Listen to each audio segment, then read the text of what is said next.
Okay, today's goal is to go over the claims management system for medical management online. This is a useful tool that will allow you to track every step that happens with any case that you refer over to us for a variety of different services, including independent medical exams, treatment audits, medical file reviews, etc. And we'll go through all of the different options you have there in a moment. But once you type in medicalmanagementonline.com and get to what we call our front end website, which you're looking at here, to log into the back end, you'll want to click on this little key over here. So you find these four symbols, you see the key, you click on that, and that will get you to the user account screen for the back end. This is auto-populating both my username and password because it remembers me on my computer. But you'll want to be set up initially with a username and password either from your supervisor or directly with us through our admin. If for some reason you forget your password, you can request a new one right here. But assuming you've got that information properly entered, you can go ahead and log in. Right away, you'll see what we call our dashboard along the left-hand side. This is very straightforward, and what I'm going to do is just go through each item from top to bottom.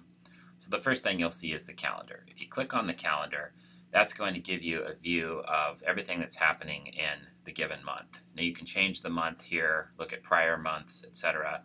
You can filter out the information to look at different aspects of your cases, whether by physician or by certain clinics, etc. But in general, it's a way to just to view the activity that's happening. As you can see, there are several exams scheduled. These would be an example of all the cases under my particular purview. And one thing to note that as I go forward in this presentation, several items are going to be blocked out or redacted, and that's for HIPAA reasons, for privacy. So I'll try to only block out the things that are critical for privacy while allowing certain items also to show, so you get a proper idea of how to do things. But please forgive that. It's something we have to do. So in any one of these windows, I can go ahead and click on the exams that are scheduled. Let's say, let's go to the 24th of March. That's upcoming here. So here you have 3 different exams, 2 of which were rescheduled, and 1 of which is just scheduled for the first time. As you can see, the claimant's name is blocked out, but there's some other relevant information there that gives you an idea of what you would see there. So that's the calendar screen. Now let's go to the cases screen. If I click on cases, here several items are also blocked out. Sorry about that. But as you can see, you have the representative.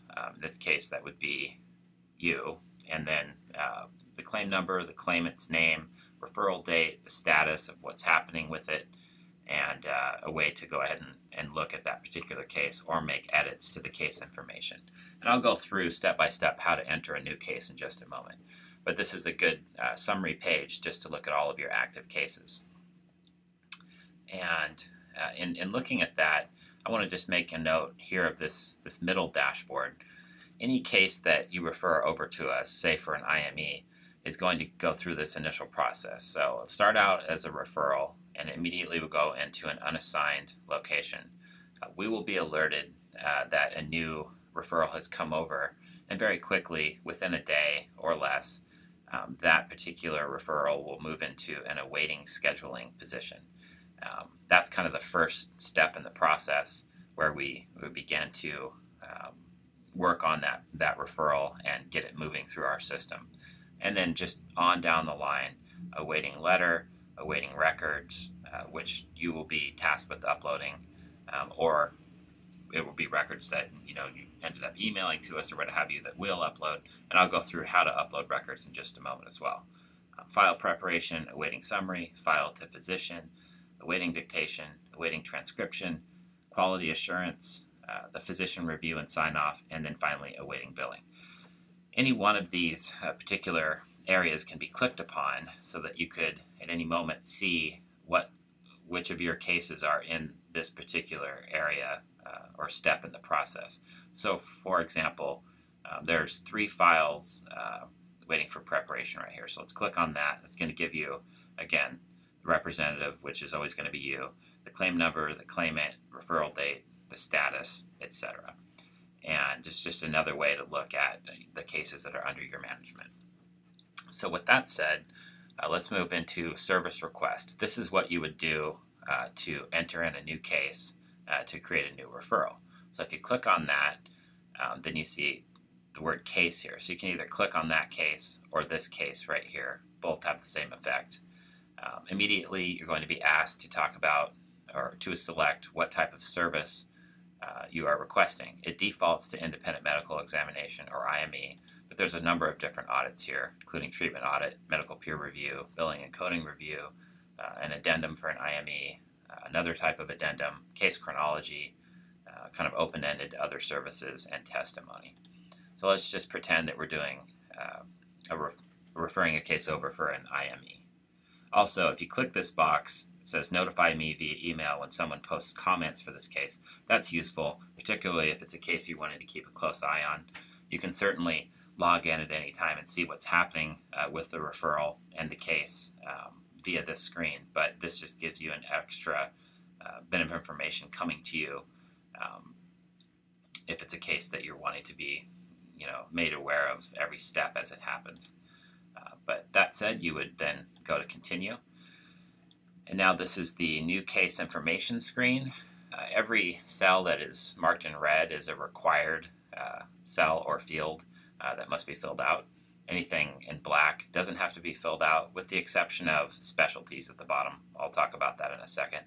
But this is where you just put in everything from the general information about the insured, the claim number, etc., date of loss, and then the claimant, which may or may not be the insured, could be a passenger, etc., and all the information you have about that. And the more information you can give us, the better here. Any associated attorney, and then again, you need to pick at least one specialty. So that could be a family practice doctor, or neurology or neurologist, orthopedic surgery doctor, etc. But you want to pick one specialty at least with regard to what your service request is. And then any other notes or issues that you have to add, anything that can be helpful for us, particularly in scheduling something like an IME. Down here again, this is just that same box that we pre-selected, notify me via email when someone posts comments for this case. So again, keep that checked if you want to be made aware real time when things happen. But assuming that we got all this information entered, particularly in the red fields, then you'd go ahead and click submit. Now you'll see that since I haven't done that, and if I hit submit, it's going to come up and say, hey, you haven't put in all the required information. And since we're not setting up a new case today, we won't go through with that, but I will show you what it looks like when you successfully do enter all the correct information with a real case. So let's immediately go back up here and pretend that we set up a new case. I'm going to click on cases. So here we have the 3 different cases. I will pick one of these, and I want to talk about not only how to edit case information, but how to upload records, which is an important part of the process from your end in particular. So let's pick this one right here. Sorry about the redacted information. Okay, so here we have a case, and this is the general view screen giving the basic information that you would have entered initially, and then any notes that have happened. In this case, it's talking about a significant amount of property damage. That's good information for us to have. This is a new referral, so there's not much activity here yet. And as you can see, the case status is in file preparation, so it's relatively early in the process. Quickly here, flashing to another case that has quite a few more notes already added, or comments to the bottom of the case information screen. This just gives you an idea of, as a case moves through the system, how those comments and notes can be quite useful in keeping track of what's happening with the case. Correspondence with the examiner and the claimant, letters sent out, reminder calls made, correspondence with the attorney, all different types of action on the case that is chronicled here. And that's just great information to have, particularly if there's a problem getting the the claimant to show up for an IME, for example, or what have you. It's all right there on the case information screen and quite helpful. Okay, so getting back to the other one we were looking at. If you're setting up a new case, you're going to want to make sure you have this information in here. If there's something you need to change, you can go to the edit screen. It brings you right back to that screen that you saw when you were initially setting up the case. If there's any exams already scheduled, it's going to show right here. In this case, it hasn't happened yet.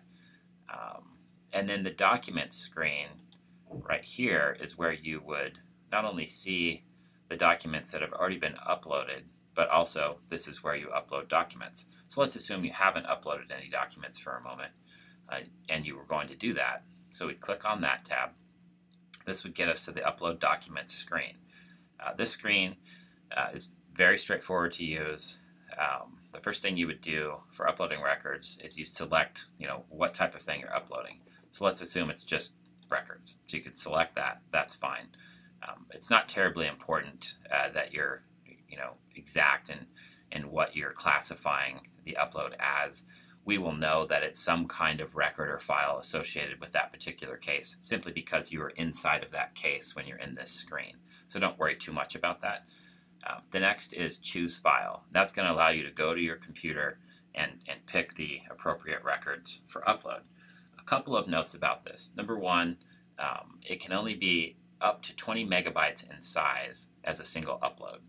That shouldn't be a problem, and while we are in the process of expanding that to a larger memory size, it's something to keep in mind.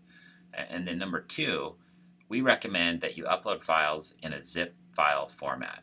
Now, that's essentially collecting a number of different files together and putting them into a compressed folder. If you need help on doing that, please contact us or ask a colleague or Google it, etc. But creating a zip file, which is just a series, again, of collected files into a folder, is a fantastic way of kind of getting it all done at once. That way you're not going through this particular process time and time again for each file. It's just a time saver. And then number two, the file name. So let's say you zip a bunch of files together into a zip file folder. Don't give the name of that zip file folder, don't give it a strange name. Keep things out of it, like parentheses, periods, hyphens, multiple dashes, etc. Our system doesn't like a lot of those special characters. It's much more helpful if you just call it something simple like records 1 or records 2, letters 3. It doesn't really matter. You don't have to be terribly specific in the name of that zip folder because we'll know that all of those documents are associated with this particular case already because, again, you're inside that case. I have the claimant's name blocked out up here, but the claimant's name would be showing here, etc. We will see that that upload is specific to that particular case, and we'll have no trouble sorting those records accordingly. But one thing that helps us, because we know that anytime you're uploading a record or a file with a case, that record or set of records or file is unsorted as it comes in. And one of the things we do is sort the records for the doctor or what have you. So it helps us if you type in unsorted in this custom title 1 cell, or if you're doing it here, custom title 2, or even just the letter U. It's not required that you do that, but it makes our job a little easier. And thanks if you remember to do that. So let's say we go ahead and upload a document. You get your document selected, or excuse me, your zip file of records, and you hit upload. Once you've done that, it will appear in the document list, assuming you were successful in uploading it. So you'll come back here and you'll see that it's there. If it's larger than 20 megabytes, it will not have uploaded, so you won't see it in the list. Even if it does appear in the list and it's more than 20 megabytes, it's not really there. The one way to test it is to click download. If you're able to successfully download off of that system, then we can download it as well, and you've been successful. But you want to make sure that that collection of zip files, collection of records in the zip folder does not exceed 20 megabytes. It's a very simple procedure to find out. Once you zip a bunch of records together into a zip folder, you can just right click on it and look at its properties, and it'll tell you how big it is. And again, ask a colleague or call us, and we will help you in sort of evaluating that. But assuming you've got your records uploaded successfully, that's probably the last step in the process in terms of what we need to kind of get moving on the file and taking care of business for you. So you can always come back at any time, to any particular case and take a look at, the details about the case itself, make any changes, look at the exams that are set or have happened, and then upload new documents. And that is essentially the nuts and bolts of how this system works, and where you'll spend most of your time. You can make changes to your account here, change your password, etc., and then log out. And that is about it. Thank you very much for listening to this presentation, and please by all means consider Medical Management Online and all of our representatives an immediate resource to you. If you have any questions whatsoever, contact us and we will be very quick in getting back to you and helping you kind of move through the system and make it a useful tool for you and your company. Thank you.